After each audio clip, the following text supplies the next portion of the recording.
Hello, everybody. Welcome to the Lenko show with the Lenko Bros, formerly known as the place to go when there is nowhere else for you to go. I am Chris, and we are with my brother Alex. Say hello. Evening. Well, it's not evening for everyone, is it? I was say evening, Chris. And hello to everybody listening. Hope you've enjoyed the previous few shows as well, by the way, with obviously Jason Scott, and then our little chat about discipline from episode number 14, and then Tom Blay, episode number 15 as well.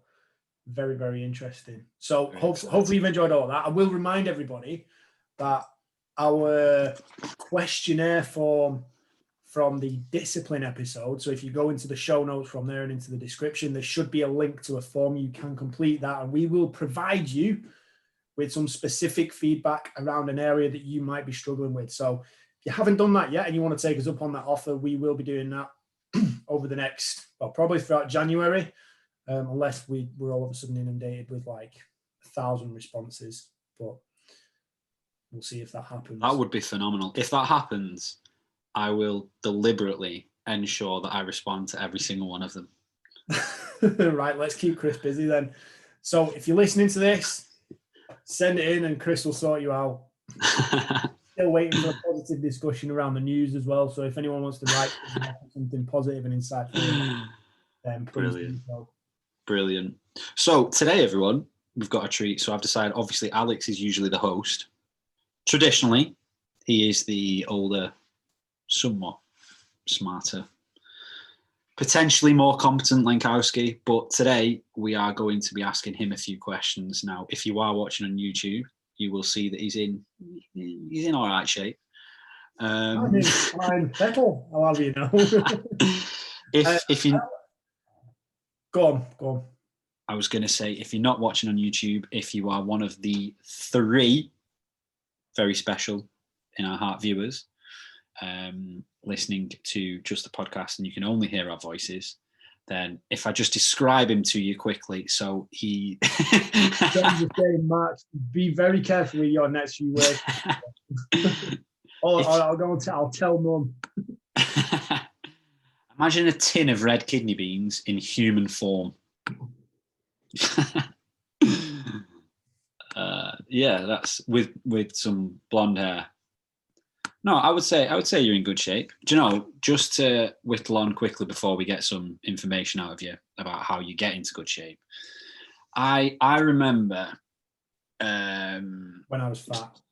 Well, no, so I was going to say, so the legend told of a younger Lenkowski who was like the leaner of the Lenko Bros, and I remember one day, I can't remember if this happened at Total Fitness Preston, but either way, you come in one day and we were training, and you told me that you'd been halving your granola for like, I don't know how long. I don't know how long. And I was like, are you joking? Why are you doing that? And you're like, it's getting me leaner. I was like, are you joking? I remember you were getting changed for your workout and you were shredded with a 6-pack. I was like, and all you've done is halved your granola. Yeah, man, that's literally all that was holding me back. Too much granola with. Do you know what? Actually, at the time, and this is a really great recipe if someone wants to cheat meal, but at the time it was something like the Kellogg's chocolate granola, so there's like little chocolate chunks in there as well, along with a load of frozen mixed berries, obviously melt and soften up because you leave them overnight, and then I think I chucked in some, might have been Nutella mixed with Greek yogurt or something like that. And that was like a combination that I had for probably for a fair while. And then, realized I was getting podgy, so decided to reduce it. And then altogether, eventually after that, got rid of it. That was how I reduced my calorie intake and ultimately got a little bit leaner. I love it. So, I mean, even before we've actually like delved into the depths of your principles behind nutrition, etc., we already have something to take away in order to get leaner. Yeah, just reduce your granola. There you go. If you don't currently have any granola, you need to start having a little bit of granola and then in a month or so, you start reducing it. Well, it's like anything, isn't it? Like, you know, if you are a bit overweight, just reduce your pizza intake. You know, maybe just have one pizza rather than two. Who's having 2 pizzas? Is that why you felt like you were getting a little bit overweight? Yeah, I do normally. So if we are doing pizza and it's like a make your own pizza, I will get 2 pizzas. Hmm. But I Nice. feel like this is one thing where, like when I did work in the gym, whenever I went down to buy, you know, loads of food, or like I would invariably buy 2 lunches because like one of them was like a panini with a bit of salad, and then the other one I'd have, you know, a cooked omelette with, you know, a load of chicken or ham and cheese or something in it. So it was essentially 2 meals in one. And you know, the general reaction I would get from whoever was serving me would be like, should you be having all that? And I'm like, well, yeah, I've earned the right to do this through all the activity and everything that I've done. You know, if anyone should be having it, it's fucking me. You have to apologise to our younger listeners out there. Oh God. Alex uses profanity. Sorry, Mum. She's our one listener. Well, actually, you know what? That story ties in quite nicely to some of the questions that I'm going to ask you. So we are going to delve into what you do specifically for food. But just before that, we're going to go with what are your core principles that you live to day by day? So this is something that started quite a few years ago when I was at university, probably all that bit, but almost like 10 years ago now, when I first started going to uni. And the main thing for me at the time was like, while I was, I mean, the lifestyle I was living, I was pretty much, you know, walking to the gym twice a day, going down to the American football field, kicking, training, running around, going to lectures, going home, eating, and then going to bed. And, you know, that was pretty much my lifestyle because the vision at the time, the goal was to, you know, try to make it to college in America and hopefully go beyond that and play in the NFL. And the video that I was watching at the time and the person I was listening to that kind of got me hooked and that really resonated with me was one by Eric Thomas, which was Take No Days Off.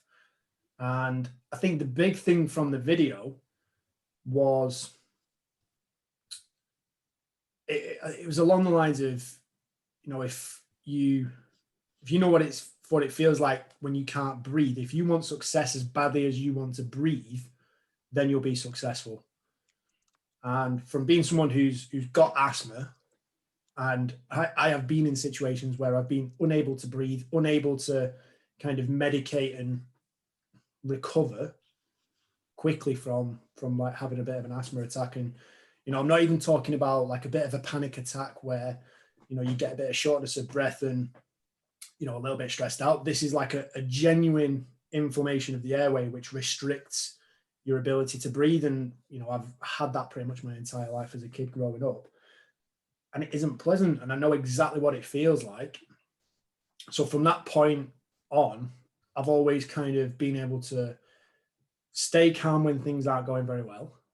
Like if you can't breathe, you know, ironically, the one thing that you should probably panic about, panicking never helps anything. It will never solve anything, never has, never will, unless you're in a competition for panicking. So the main thing is just staying relaxed. And, you know, because I know what it feels like to not be able to breathe, I understand the kind of desire required to go and do the things that are necessary and put yourself out there and go and, you know, kind of tackle things head on. So for me, it's that's the one principle that kind of oversees everything else, because it's a trigger. You think, well, what are your principles? And you could probably write a book on it. Well, that's no good to you in the moment when, you know, when you really need to call on it and you need to count on something quickly. You need something that's short, concise, memorable, and packs a bit of a punch and puts you in a different state and a different mindset and instantly flips you so that you can move forward and go and do things. So for me, the 4 words, take no days off, that's the core principle. That's the bit that drives everything else. And then, you know, so that was pretty much 10 years ago. So I'd be thinking about that, listening to that on my way into the gym, on, you know, any time that I'm training, any time that, you know, I was in bed, maybe didn't want to get up early, didn't feel like going to the gym. That'd be the one thing where I thought, right, come on, let's go. And since then, you know, it's pretty much been a case of working with clients, working with the general population, training people for sports performance. You know, if you're training for sports performance, that take no days off doesn't mean, you know, like I used to think it meant, going into the gym twice a day, like essentially training 3 times a day, going down onto the field, doing running sessions. You know, it doesn't mean that. Like, you need to train smart. And that's where I learned how to do that to a better degree, to put the right things in your training plan so you've got the ability to recover. Because at that point for me, I was pretty much beat yourself, break yourself down, beat yourself up, create high level of durability, which ultimately didn't work, because I ended up getting like patellar tendonitis in both knees, and, you know, had a few other injury issues, not just impact related from playing American football, but just, you know, whether it was tendinous or muscular. And I was essentially ruining myself. So there is a smarter way to go about your training, but when you take rest days, when you don't go into the gym or you don't go running, what else are you doing? Because you're always working on yourself. You're always trying to improve yourself, and you're always trying to do something that's going to make you better. Like, I don't think you should ever go through a single day where you've done absolutely nothing to improve your position in life and who you are as a person, and ultimately like what you're leaving behind, who you're influencing, who you're impacting, who you're helping, and the people closest to you. So from that point, it's, what are you learning? What are you studying? What you're reading? How are you eating? Is your nutrition on point? Is your recovery on point? Are you stretching? Are you meditating? Are you taking 5 minutes to focus on your breathing, focus on your mentality, just check in with how you're actually feeling, and maybe, you know, engage in a bit of self-awareness and look at your position in life. Maybe it's doing some goal setting. Maybe it's setting some new targets for tomorrow or for next week, or through your training block, just analyzing and kind of overseeing what comes next in your training plan. There is always something you can do to move yourself forward and put yourself in the best position possible. And to expand on that, I'm sorry, I will let you talk again, Chris. A tippy tip. I know you're like kind of sat there thinking, when's he going to shut up? So to expand on that, and because that's not always the message that the public, it's not the message you want to hear. You don't want to hear about this fucking, you've got to train, you've got to be on it every single day, your training plan has to have a purpose and blah, blah, blah. It's not about that. You know, if you take some of the other scenarios that occur in life, and believe me when I say this, I've been through things and I've seen things and been witness to things where, you know, you wouldn't wish them on anybody. So when you're in a privileged position of being compos mentis, being fit, being healthy, or, you know, even just being self-aware, with, you know, nothing wrong with you, like you're not injured, you're not broken, you've not got cancer, you've not got any other health conditions that are going to terminally end your life, you know, because we are on this earth for a limited time span. If you're sat around taking days off, for me, that's spitting in the faces of everybody else who is in a horrendous situation like that. We should be taking advantage of every single day and living to our fullest and living true to ourselves, because we don't get this again. You know, the one thing that I said this during Jason Scott's podcast, where we were talking about, you know, when you're losing at half time and everyone's at each other's throats, things aren't going well. You know, the one thing that he said was, gentlemen, it's life. No one gets out of this alive. And we don't. We're all going to end up in the same situation at some point. So How are we going to fill the space in between? You know what? Just to fill the space in between there, I don't suppose Jason Scott had to make that speech very many times. I can't remember many times where you were losing at half time, were there? I feel like you went on like a 4-year win streak, didn't you, with Tamworth Phoenix? Well, this is my whole point. Like, we had some very, very good times, and the good times you can roll with them, but it's in the good times where you've really got to double down because it's pretty much effortless. And then, once you do that, once you do enjoy the good times, when the tough times roll around, it's habit.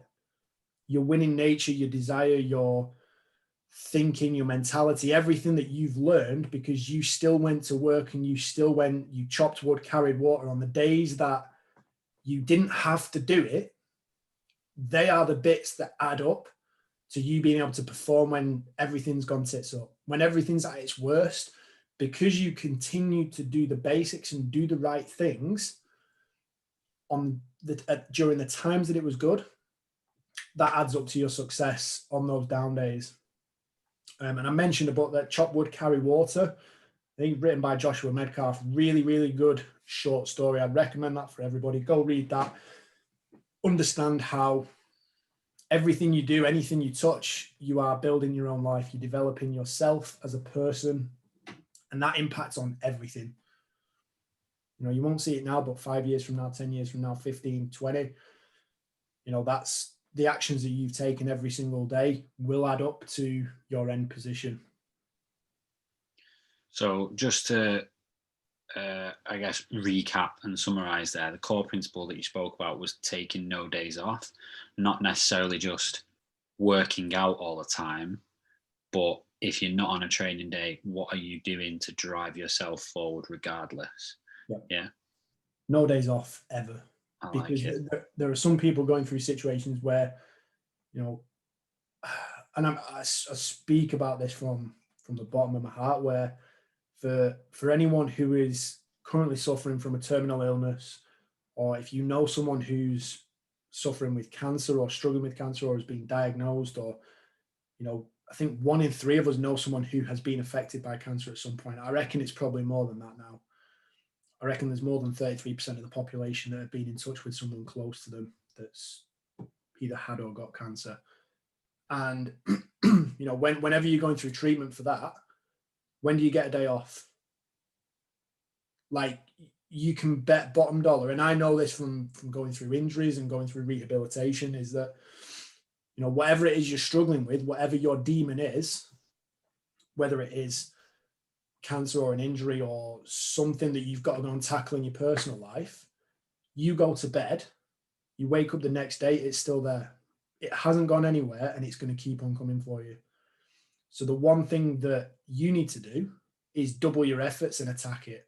Go after it. Pursue everything to your best ability. And this is something we're both very, very big on this. We know we've both been through circumstances that we're not going to go into, but we know things that happen to people, and, we've heard from clients firsthand, and, you just think some people just need a break. But if you're sat there at the minute and you're listening to this and you're thinking, I just wish life would give me a break, it will, but you've got to keep going. Like, I always think about it this way. If you're in the middle of a battlefield, like, imagine if we were in the Middle Ages and you went to war and you got sword and shield and battles going on around you, everyone's fighting. You taking a break or taking a day off and doing nothing to eat, whether it's spending time with your family, reading, whatever, that's pretty much putting your shield down, putting your sword down, putting your feet up and going, yeah, what happens, happens. What do you think is going to happen? Nothing good is going to come of that. So whatever your troubles are, pick up your shit and let's go. You know what I frequently think about, potentially to a detrimental degree? I frequently think, if you perform let's say you've got a scale from 0 to 100, because that's usually the case when we're working with percentages. If you go 90%, rather than 100. So let's say you do something suboptimally, which I guess in this case is, let's say you do something productive 6 days of the week and then have the 7th day off because you didn't quite feel right, whatever. It's not necessarily always the case, but let's just roll with it. Your new 100% cannot possibly be the same original 100%. And the compound effect of that. So let's say you gave, let's say there's 52 weeks in a year. Let's say you did 30 of those weeks were suboptimal and you weren't performing in a way that you knew that you should. Whatever you're going toward. And I don't just mean like you only gave 80% out of 100% in a workout. I mean, like, you're not quite doing the things you know you should be doing. And then for the other 22, you did.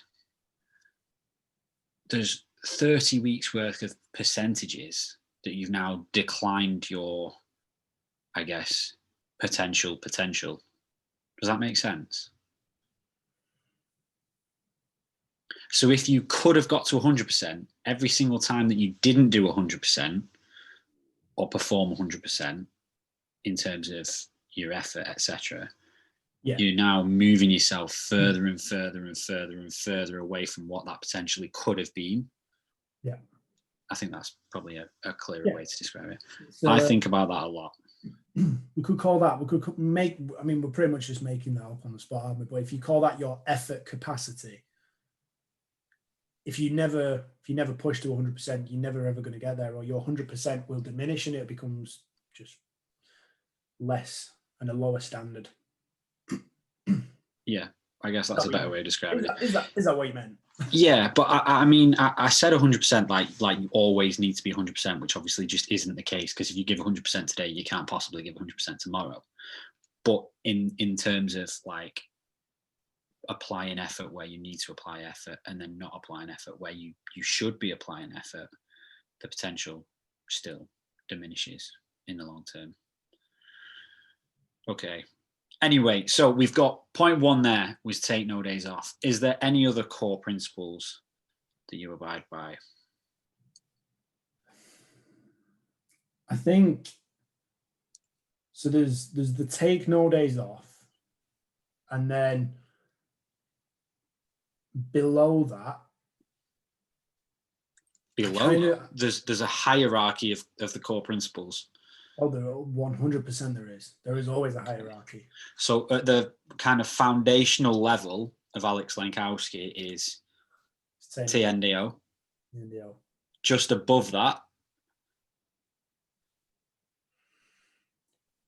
No, that also, yeah. I get it. I'm coming at it from a different angle. I was looking at it top down like a cherry tree. So take no days off. Yeah. And then the next thing is very, very simple. You just don't quit. Don't quit. Don't ding the bell. You know, if for those of you who are familiar with Navy SEALs training, ring the bell.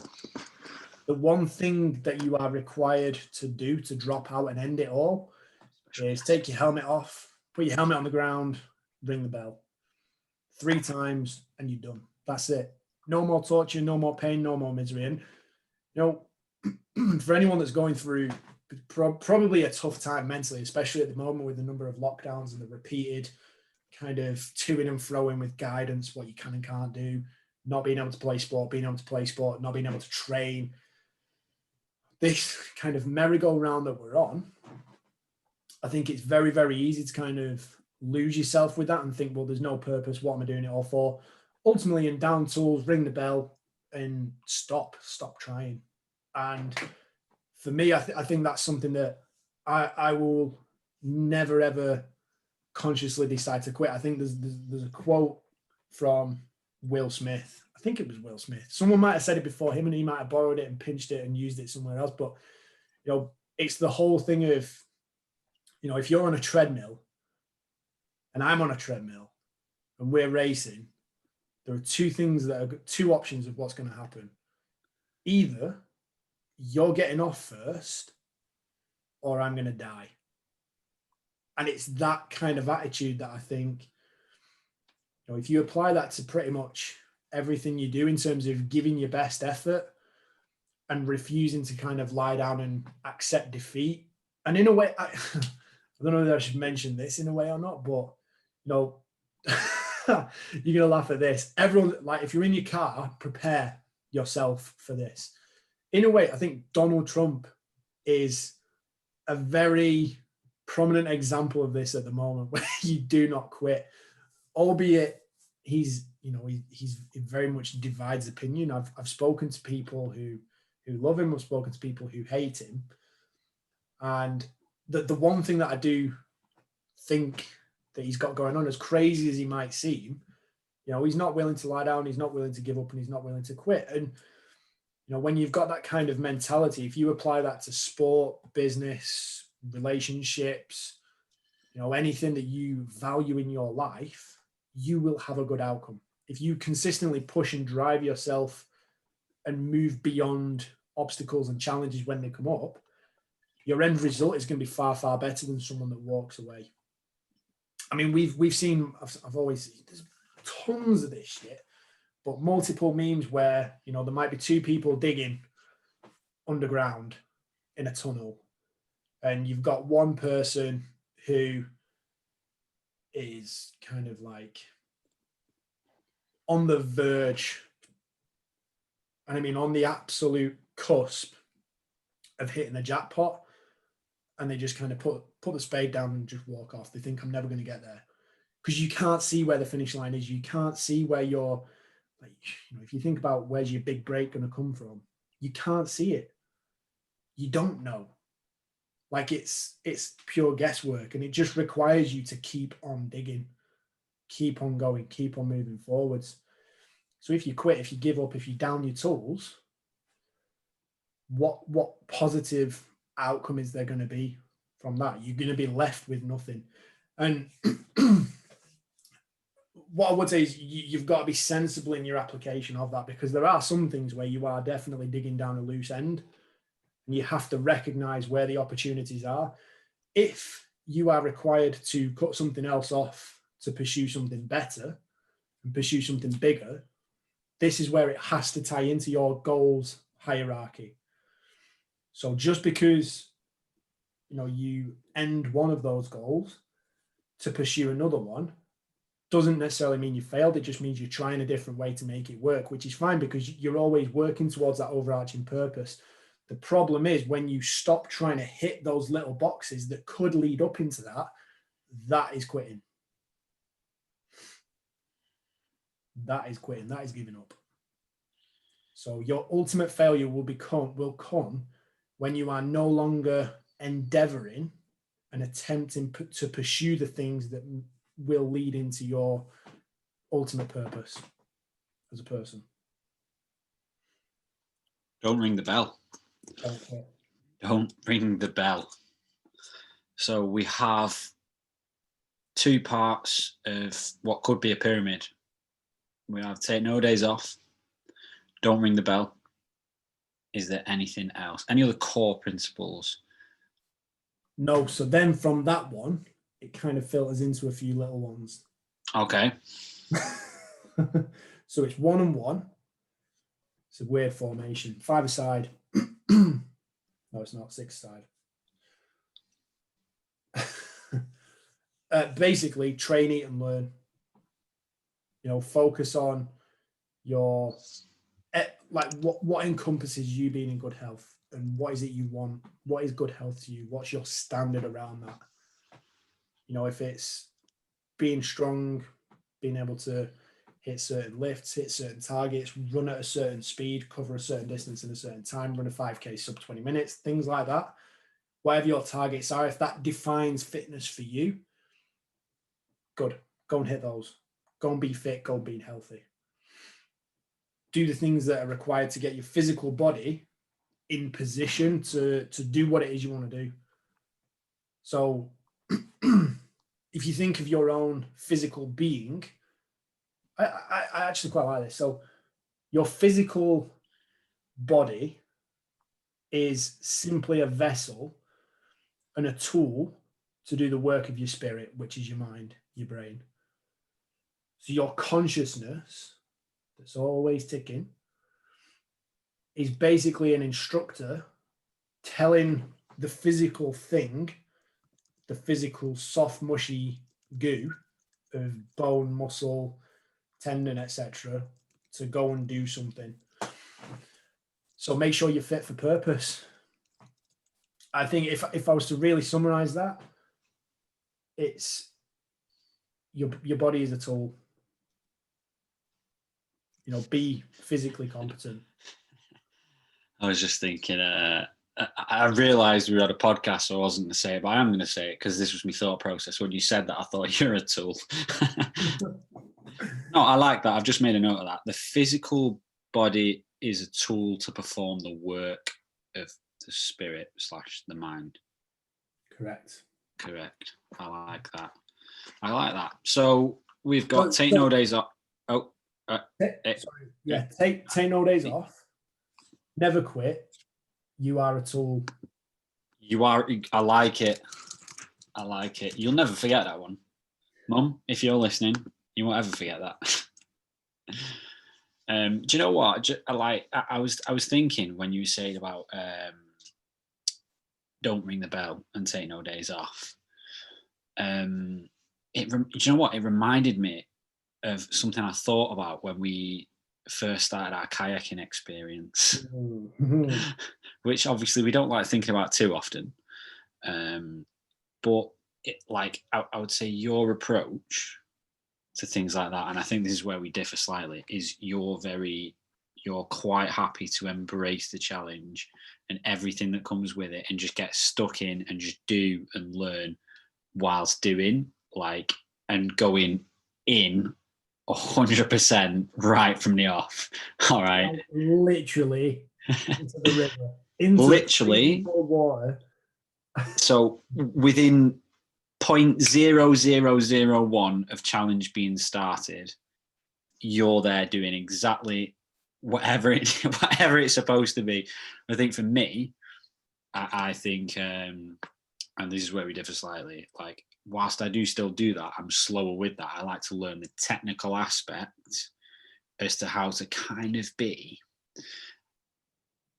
I feel like I want to say perfectionist, but I almost don't want to say perfectionist. But what will make me really, really, really good at that specific thing? Does that make sense? And I was thinking our first kayak session was a perfect example because you were straight in, which was funny. Literally obviously. Straight in. So for people listening, think wide person gets into very narrow vessel. Wide person is shitting themselves in the very narrow vessel and holding on to the side for dear life. Narrow vessel is also very, very unstable. Yes. So think of an elephant trying to balance on a Bosu ball or a Swiss ball. That's pretty much what it's like on one leg. In water. On muddy water. Now, so if you've ever been ice skating, now I can do a bit of ice skating. I'm not bad at it. And this is another perfect example of just what I will go and do. So put me in ice skates, put me on an ice skate or put me in an ice rink, set me off, and I'll find a way to get moving. Then what I will try and do is go as fast as I possibly can. Yeah. Now, so that's what I was going to say next. At this point in time, whilst I'm flying down the ice rink, going as fast as I possibly can, at a fair speed, I am not worried about stopping because my method of stopping is to simply crash into the advertising boards at the side of the rink and practically ruin my ribs. Now, this isn't a problem. I don't mind this because as long as I'm moving quickly and going hard at it, not a problem. I'm having a great time. And I think this is probably the main difference between me and you, isn't it? What? It depends what you're about to say. Where I'll just go hell for leather and cause complete and utter carnage, whereas you're a little bit more methodical, a little bit more careful about the process, and a little bit more precise with your I was literally about to say, with the kayaking thing, my approach was, and I'm going to tell you what I thought yours was. Mine was, how do I get very, very good at kayaking in a very short space of time so that I have the best chance of doing this challenge? Yours, I thought, was, how do I complete the DW race and beat everyone? Yeah, you were just like, the goal is to do 125 miles in 24 hours. How do I do it in 10 hours? Whereas I was like, how do I become very, very good at kayaking and have all the necessary components? You was like, get me to the other end of this river within the next 10 minutes. You might remember this conversation we had. I think we were on WhatsApp with it. But when we were first talking about doing this, I think I said to you that ultimately it's an aim to finish it first off. And I said it's like, if you can do it sub 24 hours, that's great. and then we got to the point where you had to get to the Teddington locks and onto the Thames before a certain cutoff point, or you couldn't finish it. So I was like, right, well, we have to get to there as within this time limit. So we have to be able to do that. And I think that was something like 70 or 80 miles. It was somewhere in between that, where you had to cover that distance and you had to get to those locks before the tide on the Thames changed. Otherwise, you're essentially paddling upriver, which was going to be virtually and a very bad idea. Whilst very fatigued, very cold, very wet, and probably not in a good mood. So we've gone through that process. And then I think I said to you, so by the way, the course record is something like 16 or 17 hours or something like that. And bear in mind that this was something where Steve Redgrave had tried it a few years ago. And I think he pulled out due to fatigue. So it was like a former Olympian, probably one of our greatest of all time, had pulled out of this challenge for whatever reason. Like, there were multiple things that could go wrong over that kind of distance. And I was genuinely thinking, like, what do you reckon? Do you reckon course record? Should we have it? Like, we'd been in a kayak for about 3 months, and I was like, what are we saying? But yeah, I remember being sat in the boat thinking, right, how can I go as fast as possible? Or what's the fastest I can go? And you'll remember the time where we were about 5 miles up river. There was no real clear banking or anything like that. And I thought, right, I'm going to go for it. I'm feeling good. Let's see how fast I can go. And it was turning dark, and I managed to capsize the boat. Couldn't swim to the side because there was no way for me to get out. So I'm kind of floating in the river, hanging onto the boat and the paddle for dear life, until you came tootling along just at your steady cruising pace, going. And I can't imagine what was going on in your head, but for me, you were kind of going, oh dear, oh, what a situation we have here. That is 100% what I was doing. And then I was just thinking, Chris, just find me somewhere where I can get out and turn the boat around. Yeah, honestly, I was annoyed at you for trying to go as fast as you could. I thought, I knew you were going to do something stupid like that. You couldn't have done it 4 miles back that way. You had to do it. Yeah, but for me, like, steeper the learning curve, the better. And I think this is where, like, I think this is probably a really good point for us to finish on, because that kind of mentality, that kind of attitude that's just something that I seem to naturally have. And I actually enjoy it. I actually enjoy that kind of thought that I am that kind of person that will just go headfirst into something, and almost like, the steeper the learning curve, the better. But a book I've been reading out of necessity, Surrounded by Idiots, by a guy called Thomas Erickson. Now, this is something that I pretty much knew about it and knew more or less what it was before I bought it. I didn't buy it because I think I'm surrounded by idiots. Like, that's simply not the case. I know I generally try to surround myself with very smart, positive people that are full of energy and, believe in kind of like the same things as me. So this was more so like trying to understand human behavior and what drives us, what makes us tick. And we've got a very dominant personality, whether it's, I'll see if I'll pick them out. I'll go through them for you. So there's the 4 colors: red, yellow, green, and blue. red is dominant, and that's kind of the very, in a favorable environment, very aggressive, very might come across as angry or a bit of a dick. If you've currently got a job and you're not on furlough, or maybe you think of a boss that you've had previously, if they were very, very short with you, very to the point, very brutal in their feedback, that's a red type personality. I am that kind of person.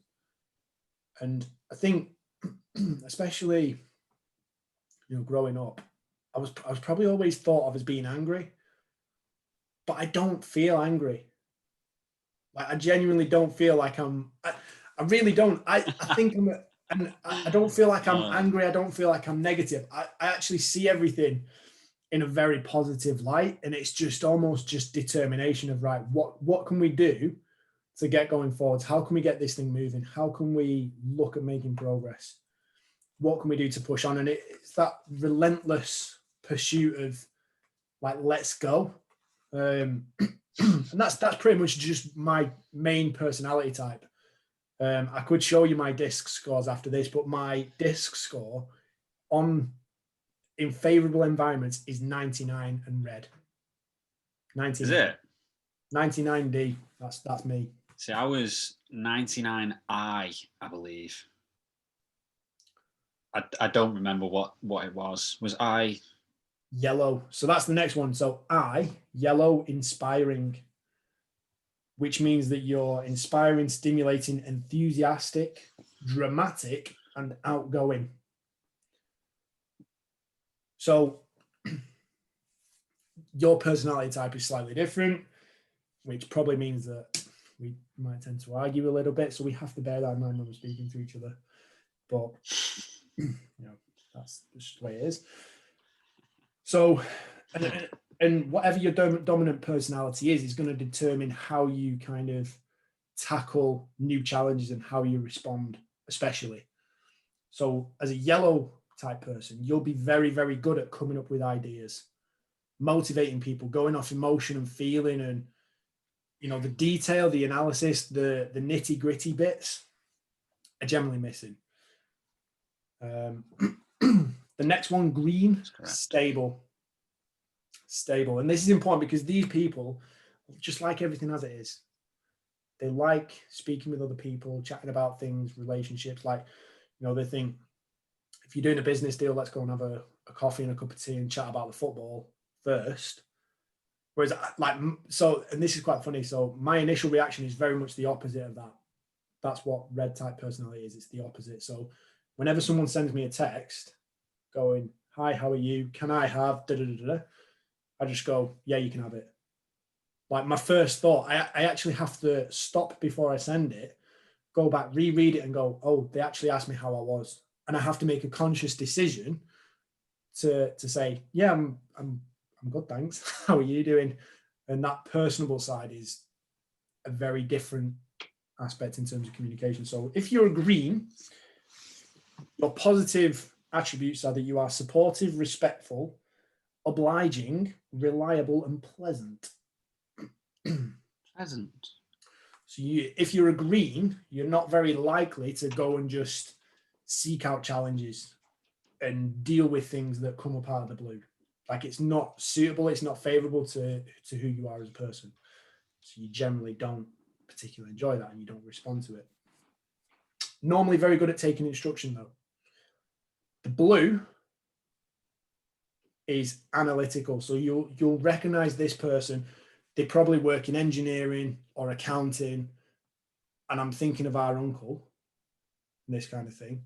Very particular, very pernickety, every single detail, facts and figures for everything. And if you try and motivate them and get them G'd up with emotion, don't work. Can't make a decision about anything either, by the way. Their follow through and pushing things forward doesn't really happen. So, but the positive attributes that blue people have, or analytical people have, is they are diligent, thoughtful, serious / persistent, demanding, and methodical.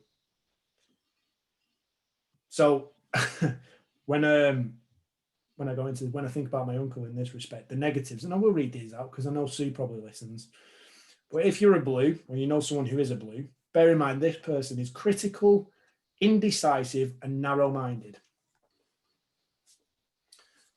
Someone you know? So the whole kind of reason I wanted to go through that was that because we all have different personality types, that means we have different ways in which we handle pressure situations or adversity or new challenges. So my approach, my principles there that I've gone through in terms of take no days off, don't quit, blah, blah, blah, you know, they might not be suitable or useful for everybody. But I would like to think, for anyone that's listening to this podcast, hopefully you're listening to it for a reason, because you want to feel positive, energized, and like you can tackle and take on anything. If that's the situation, then there must be something within that. Take no days off, do something every day to improve yourself, you know, look after your physical well-being, your mental well-being, and don't quit, don't stop, be relentless. That would be, you know, the key word that I throw in there. Yeah, I think a good way to summarize and to, I guess, leave with that point is, like, if you were to look at that as a recipe. So let's say you'd never met this person before and you required a person to achieve a goal. And the description was, this person doesn't take days off, i.e. they're very driven. They don't ring the bell, i.e. they refuse to give up. And they are a bit of a tool, i.e. they use their body as a tool to achieve whatever goals they're set out to achieve. You would look at that and you go, person sounds pretty decent. Sounds like they're probably going to achieve whatever goal they need to achieve. Yeah. So if you aren't really those things, it doesn't mean that you're not deep down those things. It just means that you could still be them. Try implementing one of the three. So the thing to bear in mind with those colours that I've read out is we generally have a mix of between 1 and 3 of those colours. We're never all 4, but we can be anywhere between 1 and 3 of those in terms of our personality. So there are traits that we can take from each one and apply them to any situation. Now, if you're in charge of a team or you've got a staff underneath you and you've got a project that needs completing, here's the suggestion, right? This is how it works. Get the red person to be in charge. They will boss people around and they'll make shit happen. Get the yellow person to do the team talk. Like, they're the motivator, they're the inspiration, they're the ideas person. Use them for the creativity. Get the greens to balance everything. Get them to speak and engage with the yellows. Get them to speak and engage and get as much as they can from the reds, and keep that kind of core stability, and use them to do things. Get them to work the project and make, you know, you kind of have to motivate the greens quite a lot to get them to do anything, but they will do it. And then the final piece of the puzzle, go and take the information and the facts and the figures and the data, give it to the blue person, let them handle it. And that's pretty much how you can get, you know, there is a role for everybody, and the perfect personality would be all 4 in balance, but it doesn't happen. Never has, never will. So this is the whole point, where you do need people around you to help balance you out and give you those pickups in areas where you don't have them, and give jobs to the right people. So yes, I hope that's been useful. I like it. I feel like I've learned from it anyway. So now, we did actually have a few more questions. We'll condense this down. I'm just going to ask maybe 2 more questions, and then we can close there. And then the other questions, which are more specific to training and nutrition, how you utilize those principles with those things, and how they affect the people around you as well, and how you go about training people specifically, and how you go about coaching them nutrition wise. We'll go through that in a part 2. So, Mum, if you're listening, check in for part 2. So the next question then is, and you know what, really, you have kind of answered it, and I think anyone who's been listening very carefully will kind of have an understanding of this, even though you've not necessarily said the exact words. Well, let's see if I can remember what I said. Okay, well, here's a little challenge then. So what is it specifically that drives your core principles? So your little 6-a-side squad, your TNDO, you don't ring the bell, you're using yourself as a tool, train, eat, learn. What is driving those core principles? So if I was to summarize it, my number one thing is be useful. Be useful to somebody. And that's something, and I say that in the simplest terms because that's something that everybody can do.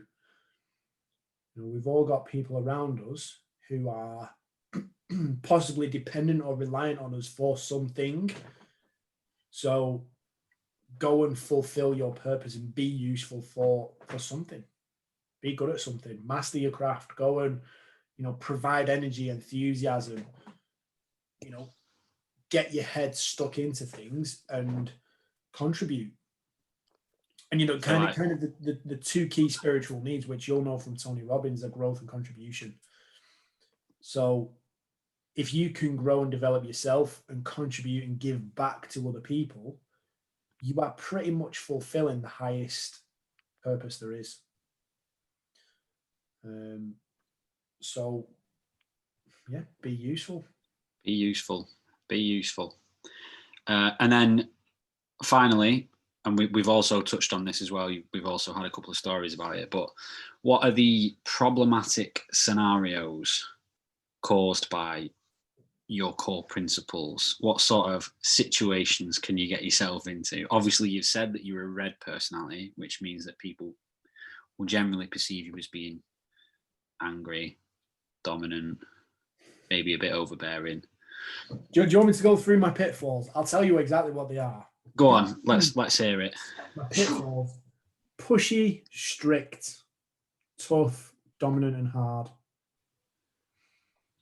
Now, there's a couple of those that I don't think are negatives, but I was going to say that's not really that bad. I recall, so we did a quiz. I wonder if I can find it quickly. We did a quiz for the end of year for our clients, a Zoom quiz because we were locked down, and I recall. So in one of the slides, I wrote. Well, actually, I did it to quite a few people because I'm that kind of guy. But I was using. Do you remember the balconies and basements? yes, As in the traits in your Gallup strength. yeah. So the question was, who is this strength profile describing? So, for example, I'll have brought up one of my team's balcony traits, which is, so essentially, for people who don't really understand, obviously, as Alex just described it, you've got the, I guess, positive aspects to whatever personality you are, but people can always perceive those in a negative light. People won't always see them as strengths. Some people might perceive them as being things that affect them negatively, etc. And I think a lot of them was like for mine, I think mine was limp-wristed, namby-pamby, wishy-washy. Yours don't actually sound too bad. Yours sound okay, to be fair. But okay, so are there any other specific scenarios that you see them get yourself into? Obviously, we've mentioned you go headfirst into challenges and therefore get your head dunked underwater a few times. Many things. So you'll recall when we were young kids and we got rollerblades for Christmas, and it's a good one. It's another good story. So where our grandma lives it's on a hill, and she is named Grandma on the Hill because of said hill. The Grandma on the Hill. And you know, I believe what we were doing, we were packing up to go home. We must have no. We were packing up to go home. You were doing something else. So we were about 7 or 9. I think I was I in year 5 or 6 of school? Either way, I was a young lad. And we got these rollerblades for Christmas and we were about to go home. So I thought, right, well, this is my last chance. I'm going to see how far up the driveway I can get. Think like Eddie the Eagle style ski slope jumping maneuver. And I managed to pretty much work myself up to the top of the drive. I've been told numerous times that, come on, stop that now, it's time to go. And it was always met with the reaction of, oh no, come on, one more. Can I just add, you were also told specifically not to rollerblade up the hill. Yeah, but either way, it happened. So anyway, the next step was to, obviously, once I found myself right at the very top, was to find my way back down and, set off from the top. And there was, in my defense, I actually thought I did a good job. But then near the door where I was aiming to kind of go past the house. If the end result of this story was a good job, I'm not sure what to tell you. So I'd hate to have seen a bad job. So the actual rollerblading was going all right. And then I hit that metal grid and slid and ended up putting my hand down and ultimately broke my wrist. Which, the next day when I was trying to put my shirt on to go to school, that, quickly found myself on the way to hospital because it wasn't doable. I weren't very happy. So that's one. There was obviously numerous incidents with kayaking. When I broke my leg playing American football, that was one of those scenarios where I was kind of looking at Angus, the quarterback, thinking, when something's just a little bit off, or you can sense that something's not quite right. And I was kind of looking at him thinking, don't throw it. And he threw it. And I was thinking, don't catch it. And I caught it. And I thought, right, run. And I watched this back on the tape. It took me a while to get myself into the headspace where I felt prepared to watch it back on the tape. Because I was like, when I did it, I messaged our offensive coordinator, Dan Smith. And I was like, is there anything that I could have done differently? Like, what could I have done? And he went, well, you could maybe try to run around the guy. And I was like, oh, fair enough. And I originally thought I got hit by 2 or 3 people. But instead it was just one guy. When I watched it back on the film, it was one guy. And I could have very easily run around him. But I had like tunnel vision and I thought, right, I'm going to run through him. And he probably weighed a lot heavier. He definitely weighed a lot heavier than I did. But, he won that battle. Bust my leg. So that was that. I should have run around him. Didn't. Kind of thought, what, I can push through him. Didn't. So yeah, it does definitely get me into trouble time to time, now and again. I would say I probably end up in quite a few more arguments in car parks, as we spoke about previously, than most people. Not anymore. You're a changed man. When you're correcting someone for driving the wrong way down a one-way system, and you go like, you end up when 2 cars are facing each other, and you just think, I just sit there and go, you need to reverse. Like there's 1 or 2 things that are getting out of this. You're either going to reverse or we're going to get out and sort this out the real way. I'm not an aggressive character. I know I am aggressive. I take that back. So aggressive but not violent. Like that's always a very last resort. It's definitely not first protocol. So it's being able to control yourself. So I've definitely... There's another little gem in there for people. Aggressive but not violent. I think that deserves more credit than we gave it there. We sort of brushed past that. Just ruminate on that one. That's a good one. That's a good word for you, that as well. Ruminate. Jesus. Yeah. So aggressive but not violent.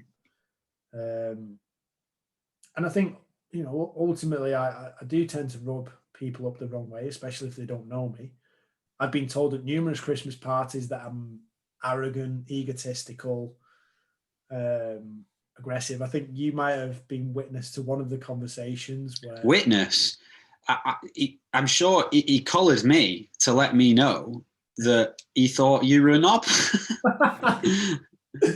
Nick Johns, good man. But it's quite funny as well because that's actually a circumstance that comes around in the book. where people will choose the Christmas party to go and tell the red person, the boss, that he is a dick. That's definitely happened to me on numerous occasions. So, yeah, I do rub people up the wrong way. But and I think this is why it's good that we have this podcast, because now I feel like I can actually explain myself without being interrupted. Listen, mate, you don't need to justify anything to the world. Don't worry about that. But I don't need to justify it, but I need to explain where all of this comes from. I don't think you do. Chris, all I want is to be understood.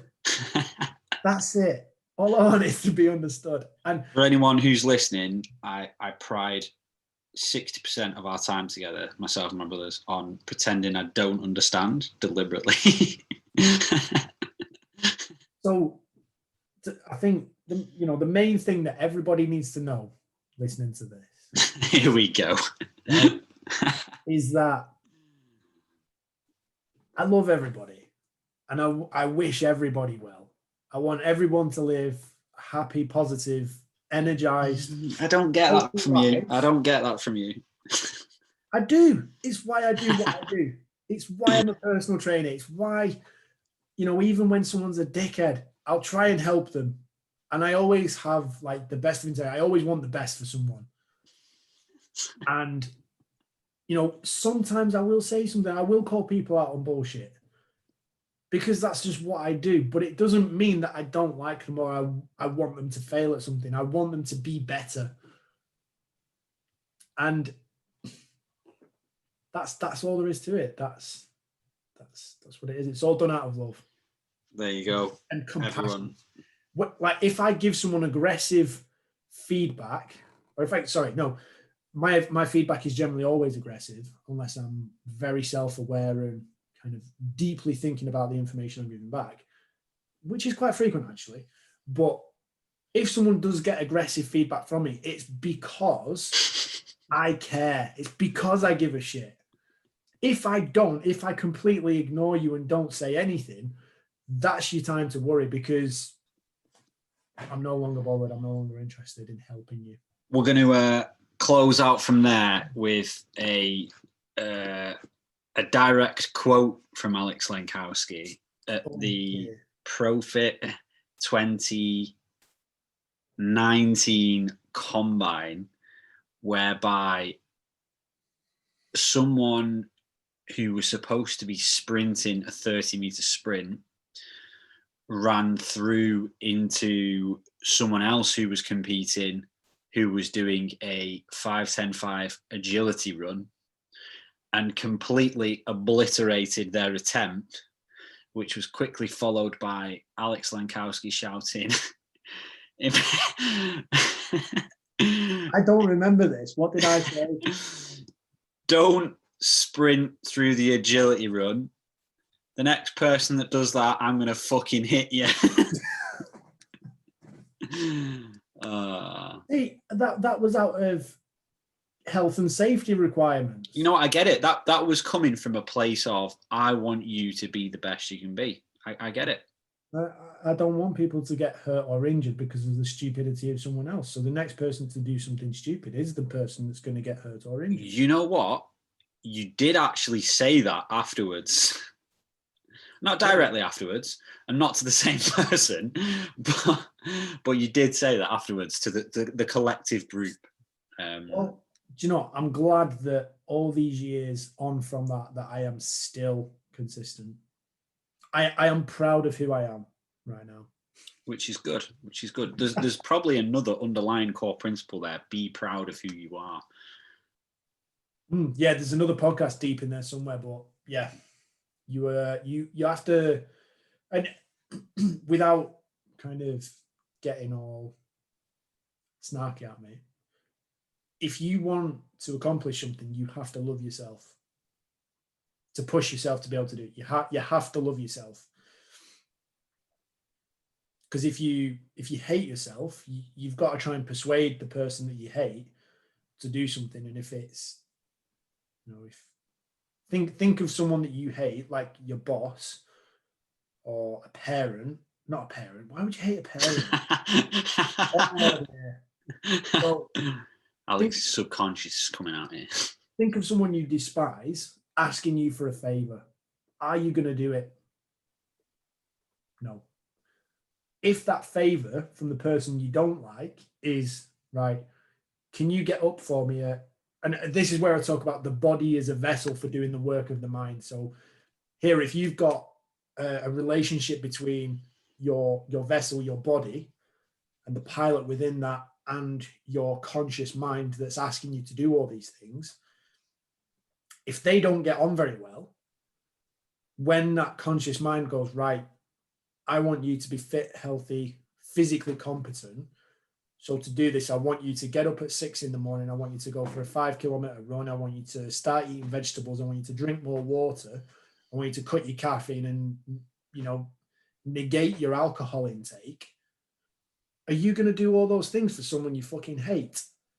Not a chance. So you have to kind of fall in love with yourself a little bit first to get yourself to do the things that you need to do.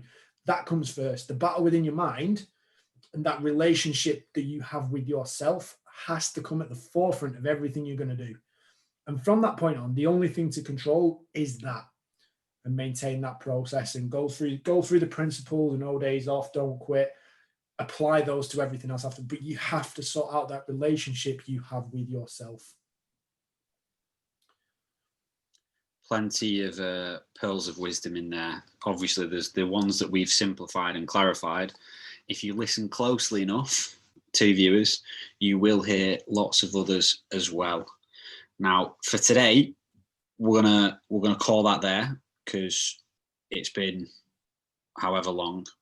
We have overrun slightly, but fear not, because there will be a part 2 where I'm going to ask Alex some stuff about how he goes about sort of prescribing what he would prescribe for competitive athletes and non-competitive athletes, i.e. general population people, in relation to nutrition and training. So if you want to learn a boatload of stuff about training and food, come along to that next one, because Alex is going to talk us through the ins and outs of that. And he has a lot of knowledge on that. So come along. No pressure, mate. No pressure. See, do you know what? I don't mind this. I don't mind us having to break this into 2 because what we've gone through there, probably like 3 questions in an hour and 20 minutes, but we've gone into what I think is a reasonable amount of detail in each one. I've committed verbal diarrhea many times over. And, we are all about over-delivering, aren't we? So that's what we're all about. It's at no added cost to anyone else. Well, not just me, because I have to pay the bills to put it onto the podcasting. So, but that's fine. That's fine, because I'm doing this all out of love and compassion and wanting the best for people. And for everyone that's listening to this, you deserve it. Me and Chris, we are going to give you our very best every single time. So I hope you've taken something of use and value from this. Speaking of which, if you want to take action, if you want to move forwards, and if you're not already in our coaching program, if you would like to learn more about this and get involved or find out what it is we offer, what it is we do, we've done a very poor job previously of putting that out there and offering our actual services. We've done a very shit job of that through just being in the gym all the time and being committed to other things. We've done a very poor job, and we've held ourselves back and restricted ourselves and stopped ourselves from coming out and helping you in the masses. So what you can do if you want to find out more, go to our website, lenkohq.com, check out our 12-week program, or you can go back to episode number 14 and you can fill in the questionnaire there, find out what we can do to help you. We will send you personalized feedback videos based on that. And we are here to help you. We will serve you as best as we can, and we will provide you the best information we possibly can, whether it's sleep, stress, training, nutrition, your general mindset, breathing. We make that kind of our focus for every single thing we do. So if that sounds like something you need a bit more of, and you want to find out what we can do specifically for you, then go do that. Go check that out. Chris, I appreciate I've spoken a lot. I'm going to dial myself down now before I go downstairs. Any final notes you would like to finish with and wrap it up for the wonderful people listening and putting up with us and supporting the show? Other than, I guess, the appreciation for all the people who are supporting us and actually listening or watching on YouTube, I hope you have learned something valuable from this. I know I personally have, and I've obviously spent a lot of time with Alex anyway. So you definitely should have some take homes if you've been paying attention. Try those initial 3 things he spoke about as his core principles, which we will have in the notes, won't we? Yeah, we will. Cool. Give them a whirl. Try them on. If they aren't you currently, try one of them on. See how it works. Expect mistakes. Learn from them. And as always, live long and prosper. Absolutely. Oh, and let us know about your successes as well. We want to know what's gone well for you. We want to hear your success stories. So come at us with them. Anyway, we hope you've enjoyed the show. Thanks for tuning in again. We will continue to bring you the very best that we can. Until next time. Lenko out.